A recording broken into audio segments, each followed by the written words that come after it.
বন্ধুরা, আমার শ্বশুর আমার সঙ্গে এমন একটি কাজ করে বসবে হঠাৎ করে, এটা আমি জীবনেও স্বপ্ন ভাবি নাই। আসলে বন্ধুরা, আমার সমস্ত কিছু দেখভাল করত আমার শ্বশুর। আমার স্বামী মূলত একজন প্রবাসী, সে বিদেশে থাকে। স্বামী আসলে আমার দেখাশোনার সময় পায় না, বা আমার আসলে কি কি লাগবে, কি কি দরকার, এগুলো আসলে আমার স্বামী এত কিছু তার বিয়ে করার সময় নেই। সে হচ্ছে বিদেশে থাকে। কিন্তু বন্ধুরা, এই বাড়ির একটা নিয়ম হলো কি, এই বাড়ির বউয়েরা যারা আছেন তারা কিন্তু বাহিরে যেতে পারবে না। নিজের মতো করে চাইলে শপিং কিংবা চাইলে বাজারহাট খরচ কোনো কিছুই করতে পারবে না। এই বাড়ির মেয়েরা আসলে বাজারে যায় না, আসলে এই বাড়ির পুরুষরাই বাজারে যায়। আমার একটা ছোট দেবর ছিল, কিন্তু ছোট দেবর, ওর এত বয়স হয় নাই, ও স্কুলে পড়াশোনা করছে। পাশাপাশি আমার যা কিছু লাগে টুকটাক এনে দেয়। কিন্তু আমার শ্বশুরই মূলত আমার সব কিছু দেখভাল করে, আমার দেখাশোনা করে।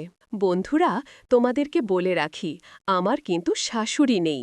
আমার শাশুড়ি মারা গেছে, প্রায় আজকে অনেক দিন হয়ে গেছে। এজন্য এ বাড়ির একমাত্র তো বড় মানুষ বলতে বা মুরব্বি বলতে আমার শ্বশুরই। কিন্তু শ্বশুর ওই রকম, তার এখনও বয়স হয় নাই। শ্বশুরকে দেখলে আপনি একেবারে বিশ্বাস করতে পারবেন না যে উনি কি আমার হাজব্যান্ডের বাবা নাকি অন্য কেউ, মানে তার এরকম একটা বয়স। অনেকেই ওনাকে মনে করেন উনি আমাকে প্রায় সময় ওনার সঙ্গে নিয়ে যান। একবার হয়েছে কি বন্ধুরা, ঈদ আসছে। তো ঈদ আসলে কি হয়, আমার হাজব্যান্ড আসলে ধরেন প্রতি মাসে ৫০,০০০ বা ৬০,০০০ টাকা পাঠায়। ঈদের সময় উনি বা ১,০০,০০০ টাকা বা ১,০০,০০০ টাকা পাঠায়। উনি সেখানে বকশিস পান, বোনাস পান, তাছাড়াও আরও এক্সট্রা ইনকাম করেন। তাছাড়া কিছু টাকা ওনার কাছেও জমা রাখেন, সব টাকা দর আমাদেরকে দিয়ে দেয় না, ওনার কাছেও কিছু টাকা জমা থাকে। তো এটা আসলে উনি অনেক টাকাটা দেন যেন আমরা বাজারহাট খরচ করতে পারি। তাছাড়া বাড়ির ছেলে মেয়ে যে কয়জন আছে, ছোট বাচ্চা কাচ্চা যারা যারা আছে, সবাইকে যেন আমরা কাপড় চাপড় কিনে দিতে পারি। এজন্য উনি কিছু টাকা এক্সট্রা পাঠান। তো ঈদের সময় একবার হয়েছে কি, আমার শ্বশুর আমার জন্য একটা শাড়ি নিয়ে এসেছিল। ঠিক আছে, মানে বাড়ির যত মানুষ আছে, যেমন আমার ছোট দেবর, তাছাড়া ওই বাচ্চা কাচ্চা যারা আছে, তাদের জন্য তাপচোপড় নিয়ে এসেছে। আমার জন্য দেখা গেছে সাবার নিয়ে এসেছে, একটা শাড়ি নিয়ে এসেছে, ব্লাউজ বানিয়েছে, একটা ব্রা নিয়ে এসেছে। তাছাড়া মেয়েদের কসমেটিক্স, চুড়ি, এগুলো অনেক কিছু নিয়ে এসেছে আমার শ্বশুর আমার জন্য। তো এর আগে আগে উনি আমাকে অনেক কাপড় দিয়েছেন। তো এবারে উনি প্রায় সময় আমার জন্য কাপড় নিয়ে আসেন। আমার শরীরে সেটা লাগে না, হয় বড় হয় হয় ছোট হয়। তো বাড়িতে উনি যে শাড়িটা আমার জন্য নিয়ে এসেছিল, এই শাড়িটা আমার শরীরে লাগে না, মানে আমার শরীরে একেবারেই ছোট মনে হচ্ছে। তাছাড়া কালারটাও আমার খুব একটা বেশি পছন্দ না। তাছাড়া উনি আমার জন্য যে ব্রাটা নিয়ে এসেছিল, এটাও আসলে আমার সাইজ মতো হয় নাই, এটাও আসলে ছোট হয়ে পড়েছে। বাড়ির সবার জন্য যে কাপড় নিয়ে এসেছে, কম বেশি সবারই লেগেছে, কিন্তু আমার তো আর লাগে না। তাছাড়া আমার শ্বশুরের আন্দাজ ভালোভাবে ওইভাবে এখনো হয় নাই। তা আমি শ্বশুর মশাইকে বললাম, বাবা, আপনি কোন দোকান থেকে নিয়ে এসেছেন? এটা তো হচ্ছে না, লাগে না। তাছাড়া আমার পছন্দ হয় না এই শাড়িটা, এটাকে চেঞ্জ করে আনা যাবে? তখন শ্বশুর আমাকে বলতেছে, হ্যাঁ, চেঞ্জ করে তো আনা যাবে। উনি আমাকে বলে দিছে যে চাইলে আপনি চেঞ্জ করে নিতে পারবেন, কোনো সমস্যা নাই। কিন্তু বৌমা, চেঞ্জ করে ফোনটা আনব, ফোন কালার আনব। তখন আমি শ্বশুরমশাইকে বললাম, বাবা, আপনি একা যাবেন না, আমিও আপনার সঙ্গে যাব। তখন শ্বশুর আমাকে বলতেছে, বৌমা, তাই বলে কি তুমি যাবে? এটা তো আসলে ভালো দেখায় না। দেখো, এই বাড়ির মেয়েরা, এ বাড়ির বউরা, তারা আসলে বাজারহাটে খুব একটা বেশি যায় না, বা যাওয়া আসাত করে না। তুমি বাজারে যাবে, এটা কেমন দেখায় না। তখন আমি শ্বশুরকে বললাম, আরে বাবা, আমি তো আপনার সঙ্গে যাচ্ছি, আমি তো আর একা একা যাচ্ছি না। হ্যাঁ, এ বাড়ির মেয়েরা বাজারে যায় না, একা একা যায় না, আমি তো আর একা একা যাচ্ছি না, আপনি তো আমার সঙ্গে যাচ্ছেন। তাছাড়া একটা কাজ করেন না, আপনি বরং একটা সিএনজি খবর দেন। আপনার পরিচয় যদি থাকে সিএনজির ভিতর করে যায়, তাহলে তার এই মহল্লায় মানুষজনকেও দেখবে না সিএনজির ভিতর দিয়ে কই যাচ্ছি না যাচ্ছি। তাছাড়া আপনি তো আমার সঙ্গেই আছেন। তখন শ্বশুর আমাকে বলতেছে, হ্যাঁ, এই কথাটা ঠিক বলেছ। আচ্ছা, ঠিক আছে, যেহেতু তোমার কাপড় হয় না, প্রতিবারই তোমার জন্য ভুল কাপড় নিয়ে আসি না, যেহেতু হাতে এখনও সময় আছে, আচ্ছা চলো তোমাকে নিয়ে বরং বাজারে যাই। তখন শ্বশুর আমাকে নিয়ে বাজারে যাওয়ার প্ল্যান করছে। তখন সে একটা সিএনজির খবর দিল। একটা সিএনজি আমাদের বাড়িতে আসলো। বাড়িতে আসার পর আমি সিএনজিতে উঠলাম রেডি হয়ে। শ্বশুর আমার সঙ্গে উঠল। শ্বশুর সিএনজির ভিতরে আমার পাশেই বসেছে। যাবার পথে বন্ধুরা, আমাদের বাড়ি থেকে বাজারে পর্যন্ত যে শপিং মলে আমরা গিয়েছিলাম, রাস্তাটা বেশ খারাপ। এই এলাকার রাস্তাটা বেশ কিছুদিন যাবৎ অনেক খারাপ হয়েছে। বৃষ্টি আসলে এই রাস্তা গর্ত হয়ে যায়, খারাপ হয়ে যায়। মাঝে মধ্যে এলাকার লোকজন বালু, মাটি, ইট দেয়, কিন্তু তাতে কোনো কাজ হয় না। এলাকার মেম্বার, চেয়ারম্যান তারা কোনো কাজ করে না। অনেকবার এই রাস্তা প্রস্তাব হয়েছে, কিন্তু কোনোভাবে আর হচ্ছিল না। সিএনজি একবার এদিকে আসে, একবার ওই দিকে যায়। শ্বশুরের সঙ্গে আমার শরীরের বেশ কয়েকবার বাড়ি লেগেছে এবং আমি বেশ কয়েকবার ওনার ওপরে গিয়ে পড়ে গেছি। উনি বেশ মজা পেল, আমি বুঝতে পারলাম। আর একবার তো উনি আমার ওপরেই চলে এসেছে। বাড়ি এমনভাবে রাস্তা গাড়ি লাফাচ্ছিল, আমিও লাফাচ্ছিলাম। একবার তো আমি ওনার গালে গিয়ে একটা চুমাই দিয়ে ফেলেছিলাম, এমন জোরে জোরে লাফাচ্ছিল। আমি বুঝলাম শ্বশুর মশাই তখন বেশ লজ্জা পেয়েছিল। শ্বশুর মশাই লজ্জা পেয়ে এক কোণায় তিনি ভালো করে গাড়িতে চেপে ধরলেন। আমি বললাম, বাবা, আপনার কি বসতে কোনো অসুবিধা হচ্ছে? তখন শ্বশুর আমাকে বলল, না, বসতে তো তেমন কোনো অসুবিধা হচ্ছে না। দেখ না, গাড়ি কত লাফালাফি করছে, কি একটা অবস্থা। আমি বললাম, হবে না এমন অবস্থা, রাস্তা দেখেছ কি হাল? তখন বলল, হ্যাঁ, রাস্তার অবস্থাটা খুবই খারাপ। এজন্যই বৌমা তোমাকে বলেছিলাম যে তোমার যাওয়ার দরকার নেই। আমি বললাম, আমার তো কোনো সমস্যা হচ্ছে না, আমার মনে হয় আমার থেকে আপনারই মনে হয় বেশি সমস্যা হচ্ছে। তখন শ্বশুরমশাই একটু লজ্জা পেয়ে বললেন, আচ্ছা, তাকে বাদ দাও, আমরা তো চলে এসেছি। এই কথা বলে আমরা সেই দোকানে গেলাম।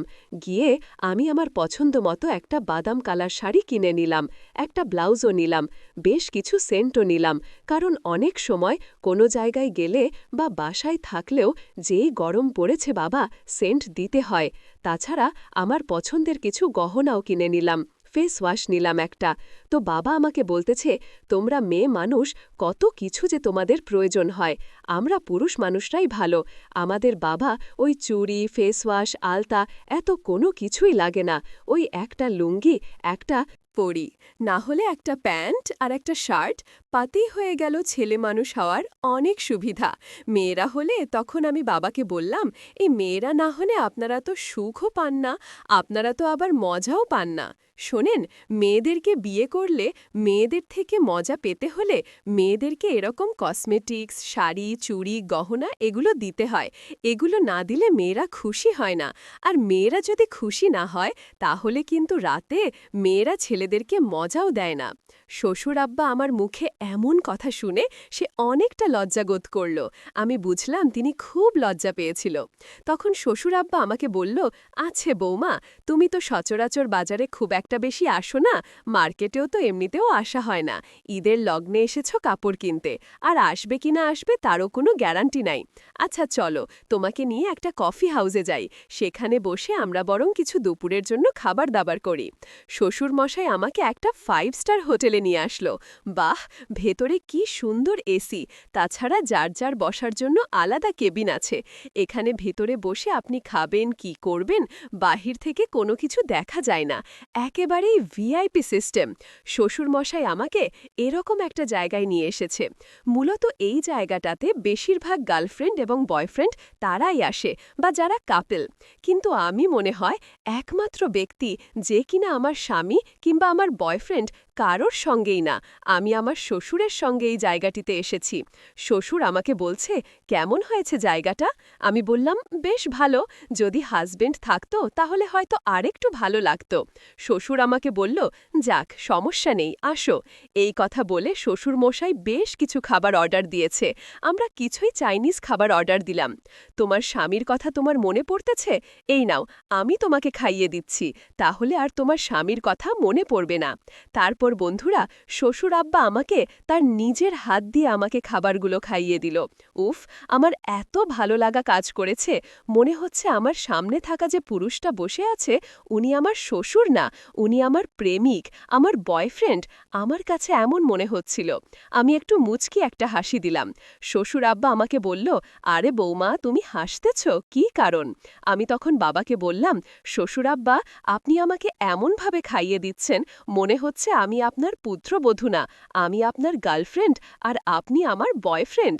আমার এমন কথা শুনে শ্বশুর আব্বাও মুচকে একটা হাসি দিয়ে বলল, কি যে বলো বৌমা, আমি শ্বশুর আব্বা হিসেবে কি তোমাকে এতটুকু খাইয়েও খেয়ে দিতে পারি না? আমার কি এতটুকু দায়িত্ব নেই? আমি বললাম, না আব্বা, তা ঠিক আছে, আমি তো সেইটা আপনাকে মানা করি নাই, বা আমি সেইটা আপনাকে মিন করে বলি নাই। আসলে আমি যেটা বলতে চাচ্ছে সেটা হচ্ছে এইভাবে অনেক বয়ফ্রেন্ড তাদের গার্লফ্রেন্ডকে খাইয়ে দেয়। শ্বশুর আব্বা তখন আমাকে বলল, তাই নাকি?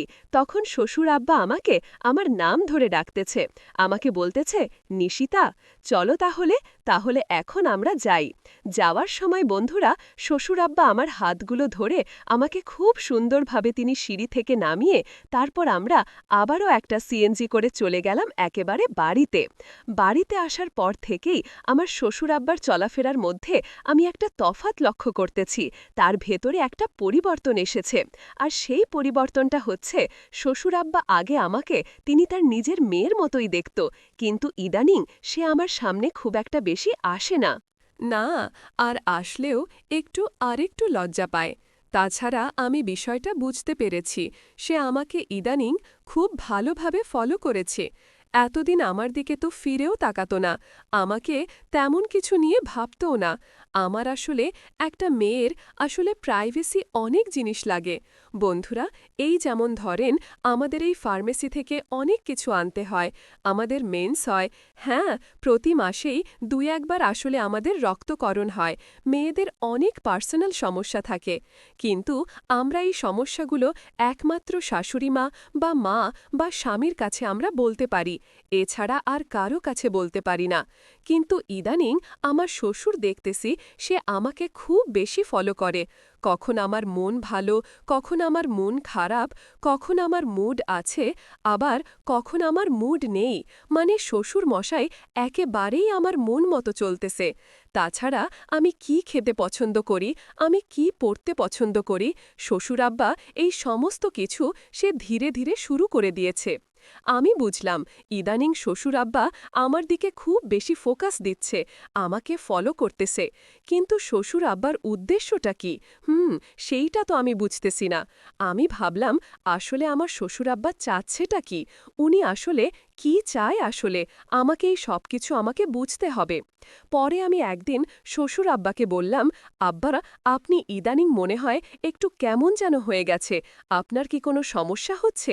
আমাকে বলতে পারেন? তখন শ্বশুর আব্বা আমাকে বলতেছে, না শোনো বৌনা, তোমার জামাই তাকে কি এই বিদেশে দুবাইতে কত দূরে থাকে, তুমি একা একাই বাড়িতে থাকো। তাছাড়া তোমার একটা দেবরদ সারাদিন খেলাধুলা করতে করতেই কাটিয়ে দেয়, আর স্কুলেই কাটিয়ে দেয়।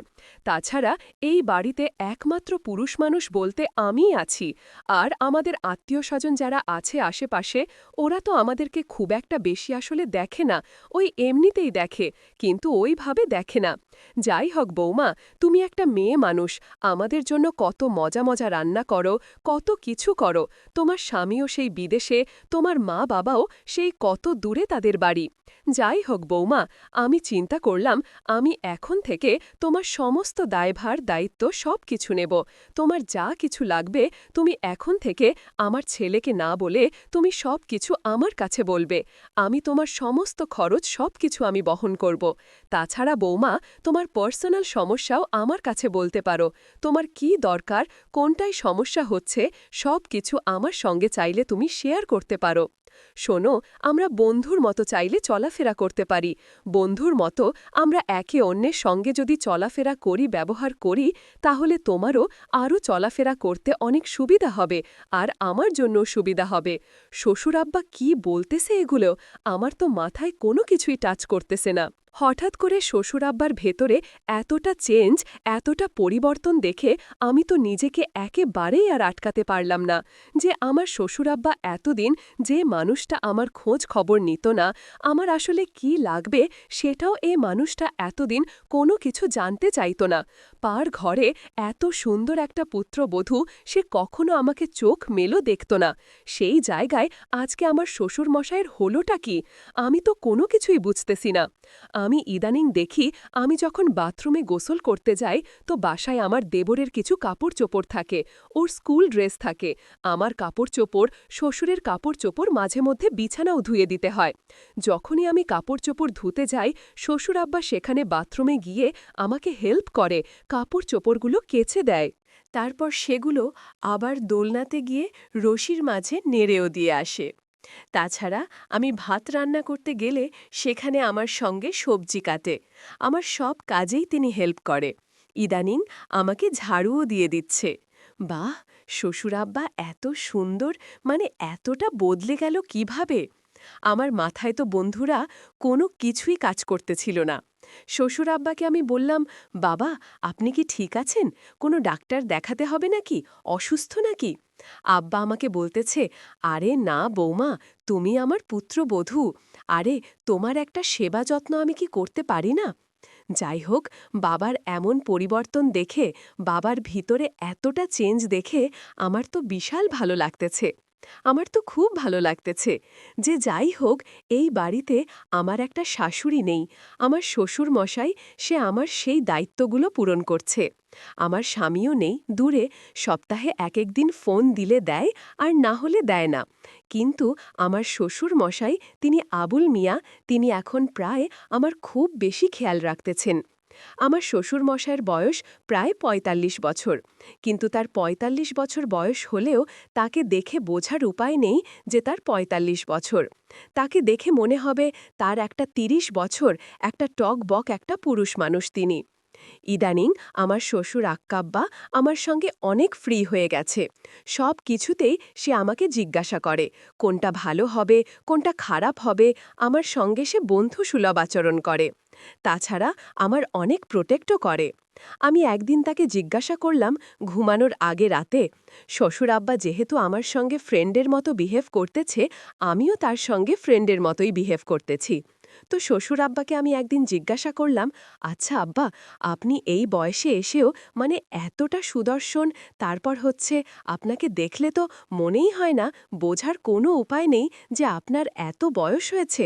আপনি এখনও মানে পুরুষ মানুষের মতো আপনার শরীর, চেহারা, শরীর সব কিছু, আব্বা, এটা কিভাবে সম্ভব? তখন আমার শ্বশুর আব্বা বলতেছে, সে ছোটবেলা থেকেই মানে বডি ফিট রাখতে খুব চেষ্টা করত। যেমন ব্যায়াম করে, তারপর সকালে ডিম খায়, কাঁচা শাকসবজি খায়, খায় সে আসলে খুব একটা তেল জাতীয় খাবার খায় না। এই জন্য সে নিজেকে খুব বেশি ফিট রেখেছে এখনো পর্যন্ত। তা আমি জিজ্ঞাসা করলাম, আচ্ছা আব্বা, শাশুড়ি মারা গেল মানে অনেক দিন হয়েছে তাই না? আপনি তো নিশ্চয়ই একা একা আছেন। এতদিন আসলে বন্ধুরা আমি এই বাড়িতে বিয়ে হয়ে বউ হয়ে এসেছি। আমার বিয়ে হয়েছে প্রায় ২ বছর। কিন্তু আমি বিয়ে হওয়ার আগেই আমি জানি ছোটবেলায় নাকি আমার শাশুড়ি কোনো একটা অ্যাক্সিডেন্টে সে আসলে মারা যান। এরপর থেকে আমার শ্বশুর, তিনি আর দ্বিতীয়া কোনো বিয়ে-শাদী করে নাই। তবে তার বাড়ি থেকে অনেক প্রেশার দিয়েছিল তাকে দ্বিতীয়া বিয়ে করার জন্য। কিন্তু তিনি তার ছেলের মুখের দিকে তাকিয়ে তাকে মানুষ করার জন্য তিনি আর দ্বিতীয়া বিয়ে করেন নাই। আসলে পুরুষ মানুষ যতটা মেয়েদের জন্য পাগল, আবার ততটা তার নিজেদের সন্তানের জন্য পাগল। হাজারটা মেয়েদেরকে তারা ছাড়তে পারে, এটাই সত্যিকারের পুরুষ মানুষ। সেদিন আমার বাবা বলতেছিল, বৌমা, তোমার সঙ্গে বিয়ে হওয়ার আরও প্রায় ১০-১২ বছর আগে, সেই অনেক আগের কথা, তোমার শাশুড়ি একটি অ্যাক্সিডেন্টে সে মারা যায়। তখন আমি মানসিকভাবে অনেকটা ভেঙে পড়ি। আমার পরিবার, আত্মীয় স্বজন সবাই আমাকে খুব বেশি প্রেশার দিচ্ছিল যাতে আমি আরেকটা বিয়ে করি, এবং তারা আমার জন্য একটা মেয়েও দেখেছে। কিন্তু বৌমা, আমি আরেকটা চাইলেই বিয়ে করতে পারতাম। একটা কেন, আমি আরও 2-3টে বিয়ে করে আমি আমার পুরুষত্ব মিটাতে পারতাম, যৌবন মিটাতে পারতাম, কিন্তু বৌমা, আমার সুখের জন্য আমি আরেকটা বিয়ে করব। কিন্তু আমি যেই বাড়ি, আমার এই বাড়িতে আমি আরেকটা মেয়েকে নিয়ে আসব, মহিলাকে নিয়ে আসব, ওই মানুষটা আদতে কতটা ভালো, সে কি আমার সন্তানকে তার নিজের সন্তান বলে মানুষ করবে, সে কি তার নিজের সন্তান বলে লালন পালন করবে, এই গ্যারেন্টিটা একটা বারের জন্য আমাকে কেউ দিতে পারে নাই। কারণ এরকম অনেক আমি দেখেছি, নিজের একটা সন্তান হওয়ার পর অন্যের সন্তানটাকে সে মাটিতে ফেলে দেয়। এজন্য বৌমা, আমি অনেক কিছু চিন্তা করে আমি আসলে বিয়েটা করি নাই। আমি আমার সন্তানকে নিজের মতো করে মানুষ করেছি, পড়াশোনা করে আমি এখন তাকে বিদেশে পাঠিয়েছি, সে তার মতো করে ভালো আছে। এই যে তোমার মতো একটা লক্ষ্মী বৌমা আমি পেয়েছি, এতেই আমি খুশি। তখন আমি শ্বশুর আব্বাকে বললাম, কিন্তু বাবা, এইভাবে তো একটা পুরুষ মানুষ আসলে বেঁচে থাকতে পারে না, কারণ তাদেরও তো একটা জীবন আছে, দিন শেষে তাদেরও তো স্ত্রীদের কাছে যেতে হয়। একটা পুরুষ মানুষকে এভাবে একা একা বাঁচতে, আরে আপনি তো নিশ্চয়ই খুব কষ্ট হয়েছে।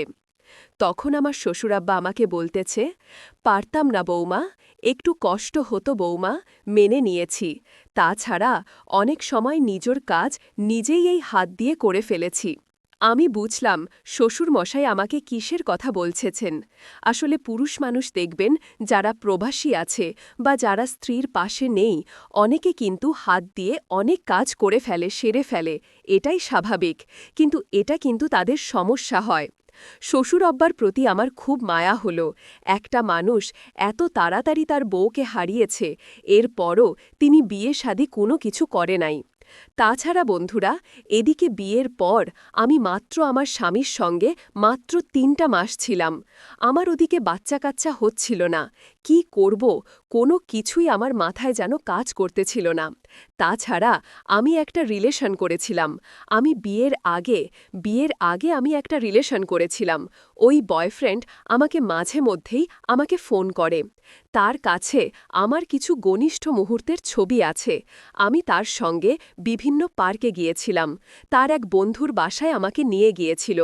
আমি বুঝি নাই যে সে আমার সঙ্গে ওই কাজটা করবে। সেদিন সে আমার সঙ্গে এমন একটি কাজ করল যেটা আমি বিশ্বাস করতে পারি নাই। এরপর ওই ছেলে আমাকে বিয়ে শাদী কোনো কিছু করে নাই, আমার সঙ্গে চিট করেছে। ওই ছেলের সঙ্গে আমি আর সম্পর্ক রাখি না, কিন্তু তার কাছে আমার কিছু ঘনিষ্ঠ মুহূর্তের ছবি আছে। সে প্রায় সময় আমাকে এই ছবিগুলো নিয়ে আমাকে ব্ল্যাকমেল করে। বলে আমার স্বামী নাকি বিদেশে, তাকে আমি 1000 টাকা দিতে, 20,000 টাকা দিতে এবং তার সঙ্গে আমাকে শুতে হবে। অনেক কথাই বলে।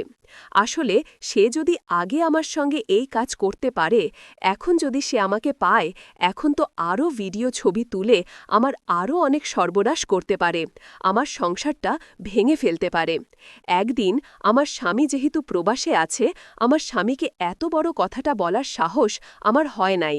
কিন্তু শ্বশুর আব্বা যেহেতু আমার সঙ্গে একটা ফ্রেন্ডের মতো আচরণ করতেছে, আমি ভাবলাম সে যেহেতু আমার গার্জিয়ান এখন বর্তমানে, আমার সংসার আমার এক্স বয়ফ্রেন্ড যে কোনো সময় ভেঙে দিতে পারে।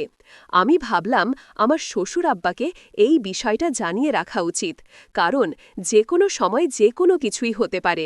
কারণ ওই ছেলেটা একটা আধা পাগল হয়ে আছে, নেশা করে মাতাল, আর ওর টাকার জন্য যে কোনো কিছুই মানে করতে পারে। আমার শ্বশুর মশাই পাছে বলে দিতে পারে বা ফেসবুকে ছবিগুলো ভাইরাল করে দিতে পারে, তার কোনো গ্যারান্টি নাই, নিশ্চয়তা নাই। এজন্য আমি একদিন আমার শ্বশুর আব্বাকে বললাম, আব্বা, আপনি কি আমাকে সত্যি ভালোবাসেন? মানে আপনার পুত্রবধূ হিসেবে আমাকে আপনি কতটুকু পছন্দ করেন? শ্বশুর আব্বা আমাকে বলল, হ্যাঁ মা, তোমাকে আমি অনেক পছন্দ করি। আমার পুত্রবধূ বউ হিসেবে তোমাকে পেয়ে আমি অনেক লাকি। আমি বাবাকে বললাম, বাবা, আমি আপনার পুত্রবধূ হওয়ার আগে আমি যদি কোনো ভুল কাজ করে থাকি, যদি কোনো পাপ কাজ করে থাকি বাবা, আপনি কি আমাকে ক্ষমা করতে পারবেন? আপনি কি আমাকে মাফ করে দিতে পারবেন? শ্বশুর আব্বা আমার এমন কথা শুনে সে অনেকটা থমকে গেছে, তার কথাটা অনেকটা বন্ধ হয়ে গেছে। আমি বললাম, বাবা কি হলো? শ্বশুর আব্বা তখন আমাকে বলল, হেরে নিশিতা, এমন কি কাজ? তখন আমি বাবাকে বললাম, বাবা, আপনি আগে বলেন আমার ভুল আপনি ক্ষমা করবেন কিনা। তখন শ্বশুর আব্বা আমাকে বলল, হ্যাঁ, আমি তোমার সমস্ত ভুল ক্ষমা করে দিব, কারণ অতীতে মানুষ একটা সময় ভুল করতেই পারে। বলো তো এখন কি হয়েছে? তখন আমি আমার শ্বশুর বাবার কাছে খুলে বললাম যে, বাবা, আমি যখন কলেজে পড়তাম তখন একটা ছেলের সঙ্গে আমার রিলেশন ছিল। ও অনেক দিন আমার পেছনে ঘুরু করত। তারপর একটা সময় ওকে আমি মেনে নেই। ও আমাকে বিয়ের প্রতিশ্রুতি দেয়। ওর সঙ্গে আমার বেশ কয়েকবার পার্কে দেখা হয়েছিল। আমার সঙ্গে চুমুও দিয়েছিল, বিভিন্ন ঘনিষ্ঠ মুহূর্তের ছবিও দিয়েছিল। একসময় এক বন্ধুর বাসায় আমাকে নিয়ে যায়। বাবা, ও আমার সঙ্গে একটা খারাপ কাজ করে ফেলেছে, কিন্তু ওর কাছে কিছু ছবি আছে যেটা দিয়ে প্রায় সময় আমাকে ব্ল্যাকমেইল করে। আমার স্বামীর কাছ থেকে বলে আমাকে টাকা দিতে হবে ওকে, না হলে ওর সঙ্গে আমাকে আবার ঘুমাতে হবে। বিভিন্নভাবে আমাকে ব্ল্যাকমেইল করে। শ্বশুর আব্বা, আমি আসলে এই বিষয়টা কার কাছে বলবো, আমার হাজবেন্ডের কাছে নাকি আপনার কাছে? আমি কোনো সাহস পাচ্ছিলাম না, এজন্য আমি আপনাকে বিশ্বাস করে এই কথাটা বলেছি। তখন আমার এই কথাটা শুনে শ্বশুরাব্বা আমাকে বলতেছিল, বিয়ের আগে এরকম একটু আরেকটু অনেক মেয়েরাই এই যুগের মানুষরা ভুল করতে পারে, এটা তেমন কোনো বিষয় না। তুমি এই কথাটা বাদ দাও তো, ছেলেটার বাড়ি কোথায়? তখন আমি বাবাকে বললাম, ছেলেটার বাড়ি হচ্ছে কোচবিহারে। তখন আব্বা আমাকে বলল, ঠিক আছে, আমি দেখতেছি। পরের দিন সকালবেলা আমার শ্বশুরাব্বা আমাকে দেখলাম একটা লাল একটা শাড়ি নিয়ে এসেছে। এই শাড়িটা নাকি আমার শাশুড়ির শাড়ি। এই শাড়িটা নাকি অনেক দিন সুকেশার ভিতরে ছিল, তো তিনি তার রুম থেকে বের করে এনে আমার জন্য আনছে। সুকেশ থেকে আরও কিছু গহনা নিয়ে এসেছে, কিছু চুড়ি, তারপর হচ্ছে গলার একটা হার, কানের দুল, বেশ কিছু গহনা, সাথে একটি ব্লাউজ, অনেক কিছু। আমি শ্বশুরাব্বাকে বললাম, বাবা, এটা কিসের জন্য? এই বিয়ের লাল শাড়ি? তখন আমার শ্বশুরাব্বা আমাকে বলতেছে, বৌমা, নিশিতা, এই শাড়িটা হচ্ছে তোমার শাশুড়ির শাড়ি। এই শাড়িটা আমি তোমার শাশুড়িকে বিয়ে করে এই বাড়িতে নিয়ে এসেছিলাম, তার সঙ্গে আমি বাসর করেছিলাম। তারপর এই শাড়িটা পরের দিন সে আবার সুকেশে উঠিয়ে রেখে দেয়। সে বলেছিল তার পুত্রবধূকে সে এই শাড়িটা উপহারে হিসেবে দিবে তার নিজের হাতে, কিন্তু তার তো দেওয়ার কোনো সৌভাগ্য হয় নাই। আমি তোমাকে অনেকবার দিব বলে দেওয়া হয় নাই, তাই ভাবলাম আজকে এই শাড়িটা আমি তোমাকে দেব। এই শাড়ির একমাত্র অধিকার তোমার। একটা ব্যাপার আমার মাথায় কোনোভাবেই যাচ্ছিল না। আমার শ্বশুরমশাই এতদিন আমাকে এই শাড়িটা তিনি দেন নাই। হঠাৎ করে এই শাড়িটা দিয়ে আমাকে আসলে তিনি কি বুঝাতে চাচ্ছেন আমি বুঝলাম না। তখন শ্বশুরমশাই আমাকে বলল, বৌমা, আমার অনেক দিনের একটা ইচ্ছা, এই শাড়িটা পরে আজকে আমি তোমাকে দেখব। কারণ এই শাড়িটা তুমি যদি পরো, তোমার শাশুড়ির কথা আমার মনে পড়বে। তুমি কি এই শাড়িটা পরে আজকে আমাকে একটু দেখাবে বৌমা? আমি তখন বাবাকে বললাম, আচ্ছা ঠিক আছে বাবা, তো দুপুরবেলা তোমার একটু কাজ আছে, শাড়িটা রাতে পরি? তখন শ্বশুরাব্বা আমাকে বলল, আরে তুমি তো শাড়িটা রাতেই পরবে, আমি তোমাকে শাড়ি পরা অবস্থায় সারা রাত আমি তোমাকে দেখতে চাই। যাক, আমি শ্বশুর আব্বার কথায় একটা মত দিলাম, ঠিক আছে। সারা দিন আমি বাসার কাজকর্ম শেষ করে, রাতে খাবার দাবার শেষ করে আমি আবারও ফ্রেশ হয়ে লাল বেনারসি শাড়ি কাপড় নিলাম। শ্বশুর আব্বা আমাকে বলল, বৌমা, তুমি এই শাড়িটা নিজের হাতে পরবে না, আমি চাই এই শাড়িটা আমি তোমাকে নিজের হাতে পরিয়ে দিব এবং সব কিছু আমি তোমাকে পরিয়ে দিব, যদি তোমার কোনো আপত্তি না থাকে। শুরুতে আমার একটু আপত্তি ছিল, কারণ আমি তার পুত্রবধূ, সে আমার শ্বশুর, সে আমাকে শাড়ি পরিয়ে দিবে, আমি তো আর তার বউ না। যাই হোক, আমার শ্বশুর আব্বা সে আমার কাছে একটা আবদার করেছে, আমার তো উনি ছাড়া আর কেউ নেই, ঠিক আছে, শাড়ি পরিয়ে দেওয়া আর এমন কি কাজ। আমি শুরুতে ছায়াটা বড়ে নিলাম। তখন আমি বাবাকে বললাম, ঠিক আছে আব্বা, নেন, আপনি পরিয়ে দেন। শ্বশুর আব্বা আমাকে খুব সুন্দরভাবে কুচি করে শাড়ি কাপ পরিয়ে দিলেন। আমার কোমরে, পেটে, বিভিন্ন জায়গায় শাড়ি পরাতে গিয়ে তিনি হাত দিয়েছেন। তার হাতের স্পর্শ পেতেই আমার অনেক ভালো লাগা কাজ করেছিল। শ্বশুর আব্বারও অনেক বেশি ভালো লাগা কাজ করেছিল। আমি বুঝতে পারতাম তিনি যখনই আমার শরীরে হাত দিত, তার শরীরে কেন যেন একটা ট্যালেন্টের মতো শক করত। আমি বুঝলাম কিছু একটা হয়েছে। যাই হোক, পরক্ষণে শাড়ি পরা শেষ। শ্বশুর আব্বা তিনি নিজের হাতে আমাকে গয়না, হার, তারপর সব কিছু তিনি আমাকে নিজে পরিয়ে দিলেন। শ্বশুর আব্বার যে এত ভালো শাড়ি পরাতে পারেন, গহনা পরাতে পারেন, সেটা আগে আমার একদমই জানা ছিল না। যাই হোক, ওনার শাড়ি পরার স্টাইল সব কিছু আমার বেশ ভালোই লেগেছে। তখন শ্বশুর আব্বা আমার দিকে এক দৃষ্টিতে তাকিয়ে আছে। বাবা আমার ঘুমটা সরাচ্ছে। মনে হচ্ছিল আমি তার পুত্রবধূ না, আমি তার নিজের বউ। তখন বাবা আমাকে বলতেছে, তোমার শাশুড়ির নাম হচ্ছে মালতী। জানো, তোমাকে একেবারেই সেম তোমার শাশুড়ির মতো লাগছে। আমি বাবাকে বললাম, বাবা, এখন তো আপনি তো দেখেছেন, এখন তাহলে শাড়িটা খুলে ফেলি। শ্বশুর আব্বা আমাকে বলল, আজকে তোমার শাশুড়ির কথা আমার খুব মনে পড়ছে। ইস, যদি তোমাকে একটু জড়িয়ে ধরে আদর করতে পারতাম, তাহলে তোমার শাশুড়িকে আমি আদর করতে পারতাম। আমি তখন বাবাকে বললাম, আব্বা, আমি আপনার এই ইচ্ছাটা কিভাবে পূরণ করব? এটা কি আদর সম্ভব? দেখেন, আমি আপনার ছেলের পুত্রবধূ। তখন শ্বশুর আব্বা আবুল মিয়া নিজে আমাকে বলতেছে, আরে রাখো তো ছেলে, ও সেই বিদেশে পড়ে আছে। তখন বাবা আমাকে জড়িয়ে ধরে ওই রাতে অনেকটা ইমোশনাল হয়ে পড়েছে। আমাকে জড়িয়ে ধরে সে কান্নাকাটি করতেছে। বাবার এরকম বাচ্চা মুখ দেখে আমার মন খুব বেশি শান্ত হয়ে গেল, যে একটা মানুষ তার ওয়াইফকে, তার স্ত্রীকে এতটা ভালোবাসতে পারে। তার স্ত্রী মারা গেছে আজকে অনেক বছর হয়ে গেছে, তারপরও এই মানুষটা তার স্ত্রীর প্রতি ভালোবাসা বিন্দু পরিমাণ কমে নাই। বিন্দু পরিমাণ সে মানুষটা এতটা ভালোবাসে তার স্ত্রীকে। সে আমাকে ধরে কান্নাকাটি করে দিল। তারপর বন্ধুরা, ওই রাতে আমি অনেকটা ইমোশনাল হয়ে পড়েছিলাম। ইমোশনাল হয়েই আমি ঘুমিয়ে পড়েছিলাম। ওই রাতে শ্বশুরাব্বা আমার সঙ্গে যা করেছে সেটা আমি আপনাদেরকে এই মুখে কিভাবে বলবো। সকালবেলা ঘুম ভাঙতেই দেখি, আমার শরীরে আর লাল বেনারসি শাড়িটা নেই, স্বাভাবিকভাবে নেই। এই শাড়িটা অনেকটাই গজগম্বগ হবে। অবস্থায় বিছানা পুরোটা এলোমেলো এবং কিসের জানি সাদা সাদা দাগ হয়ে আছে। তার মানে আমি বুঝলাম, গতকাল রাতে আমার সঙ্গে একটা জোর হয়ে গেছে। আমার মাথায় কোনো কিছুই ঢুকতেছে না।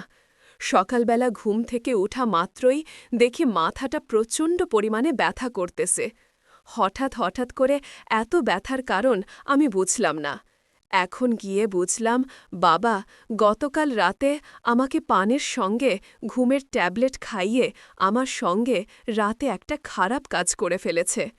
শ্বশুর মশাইকেও বললাম সে যেন আজকের পর থেকে আমার সঙ্গে এই সমস্ত কাজ না করে।